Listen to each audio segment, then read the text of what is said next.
Hello everyone, welcome to Judicial Service Exam Coaching. So AJS Grade 3 notification out hol. Joakal notification out har pisot apnalok bohotore pora moi bohot request paisu. Aro dhorok jibilake muk joakali message disile je amak agor course tut add korai dibo paribo niki agor jitu apunar crash course asile. Moi apnalok reply dia nai to ei video tu thore apnalok moi reply tu dibo bisarisu. Sao agor mur crash course to start hosile 6 November pora.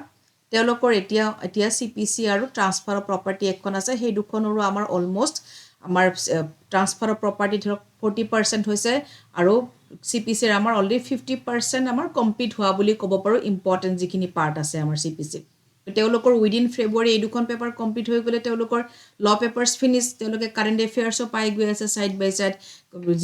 জিকেৰ কাৰণে materials বিলাকো তেওঁলোকে সব পাই গৈ আছে গতিকে হেইটো বেটছত আপোনালোকক এডজাস্ট কৰোৱাটো পসিবল নহয় তেওঁলোকৰ হেখেই হ'ব কোৰ্স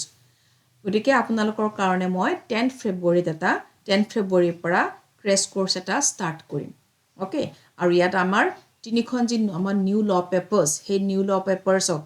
অল ল পেপাৰছৰ লগত কম্পেয়াৰ কৰি মই পঢ়াম গোটেইখিনি থাকিব কিন্তু মই নিউ ল জেৰে ষ্টাৰ্ট কৰিম কাৰণ সেইখিনি লৈ মেক্সিমাম ষ্টুডেন্টৰে অকমান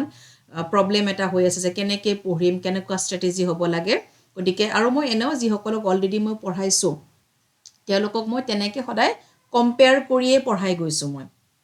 2024 ৰ যিখিনি বেটচ আছিল তেওঁলোকক আগৰ অল ল পঢ়াইছো পিছত আকৌ তেওঁলোকক মই তিনিখন লৰ ওপৰত কম্পেয়াৰ কৰি বা নতুন লক এখন মই পঢ়াই দিছো তেওঁলোকৰ অবজেক্টিভ এক্সাম গোটেইখিনি ফিনিশ সাবজেক্টিভত তেওঁলোকৰ ফিনিশ হৈ গল গতিকে মই প্ৰথমতে নিউ ল পেপাৰছ বিলাকেৰে ষ্টাৰ্ট কৰি নিউ এণ্ড অল ল কম্পেয়াৰ কৰি পেলাই আপোনালোকক পঢ়াম আৰু আপোনালোকে জানে মোৰ ক্লাছবোৰ লাইভ ক্লাছ হয় লাইভ ভিডিও ক্লাছ হয় মোৰ তো ক্লাছতে যি পঢ়াম আমি ডিসকাশন কৰিম যি কনফিউজন থাকে আপোনালোকে মোক ডাইৰেক্টলি ক্লাছৰ সময়ত সেই সময়তে আপোনালোকে মোক সুধিব পাৰে তাৰ পিছতো কিবা কনফিউজন থাকিলে সুধিব ৰেগুলাৰলি আমাৰ মক টেষ্টবোৰ কন্ডাক্ট কৰা হয় এডমিশন লোৱাৰ লগে লগে আপুনি লাষ্ট ইয়াৰ গোটেইখিনি কাৰেন্ট এফেয়াৰ্স পাই যাব এটো বছৰৰ জানুৱাৰী মাহৰ কাৰেন্ট এফেয়াৰ্স পাব আপোনালোকে গোটেইখিনি আপোনাৰ মতে এন্টাৰ সিলেবাসটো আপোনাৰ ইয়াত কভাৰ হৈ যাব আৰু যেহেতু নিউ ল খিনি লৈ বহুতৰে এটা টেনশন এটা হৈছে যে এমএম সিআৰপিসও পঢ়িব লাগিব বিএনএসএসও পঢ়িব লাগিব তো মই হেতু কম্পেয়াৰ কৰি পঢ়াম কম্পেয়াৰ কৰি পঢ়াই আহিছো ষ্টুডেন্টক তো আপোনালোককো তেনেকৈ কম্পেয়াৰ কৰি পঢ়াই দিম কেনেকৈ পঢ়িব লাগিব ষ্ট্ৰেটেজিটো কি হ'ব লাগিব আৰু যেতিয়া আপুনি ক্লাছত মূলত পঢ়িব বুজিব তাৰ পিছত আকৌ ধৰক হেতুৰ ওপৰত আপোনালোকক মই কোৱেশ্চন সুধিলো পঢ়াখিনি পঢ়ি উঠি পেলাই আকৌ সেই বস্তুখিনি এবাৰ ৰিভাইজ কৰিলো তাৰপিছত আকৌ আপোনালোকৰ ৰিটেন টেষ্ট হ'ব তো আপোনালোকৰ কি বস্তুটো ধুনিয়াকৈ স্পিডত আগবাঢ়ি যাব আৰু পঢ়াটো আপোনালোকৰ ৰেগুলাৰলি ধুনিয়াকৈ হৈ যাব আৰু যেটো মক টেষ্টবোৰ মই খুব ধুনিয়াকৈ সিস্টেমেটিক্যালি ৰেগুলাৰলি মই মক টেষ্ট অৰ্গানাইজ কৰো গতিকে হেতুৱে বহুতখিনি হেল্প কৰে ষ্টুডেন্টক যদি কোনোবাই যদি ভাবে যে ক্ৰেশ কোৰ্সটো নিড আছে বুলি ভাবে ওকে তো দুমাহৰ ভিতৰত আপুনি ধৰি লওক যে দুমাহ আছে হাতত সময় হে বুলি ভাবি লওক তো আমাৰ ক্লাছ হ'ব তাৰ পিছত আপোনালোকৰ ক্লাছত গোটেই কনসেপ্ট বিলাক বুজাম আৰু সব concept is very important concept আপোনাক লাগিবই যিকোনো এটা এক্সাম দিবলৈ হলে ভালকে তাত ৰিজাল্ট এটা কৰিবলৈ হলে কনসেপ্টটো মেইন থিং কনসেপ্ট যদি আপোনাৰ টপিকটোৰ ওপৰত থাকে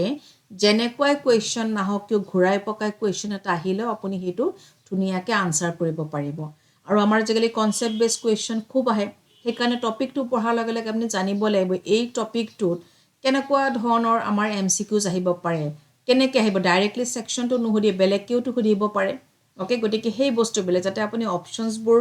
চুজ কৰোতে আপোনাৰ কনফিউজন নহয় তাৰ কাৰণে কনসেপ্ট বহুত ইম্পৰ্টেন্ট কনসেপ্ট বস্তুবোৰ আপুনি মনত ৰাখিব লাগিব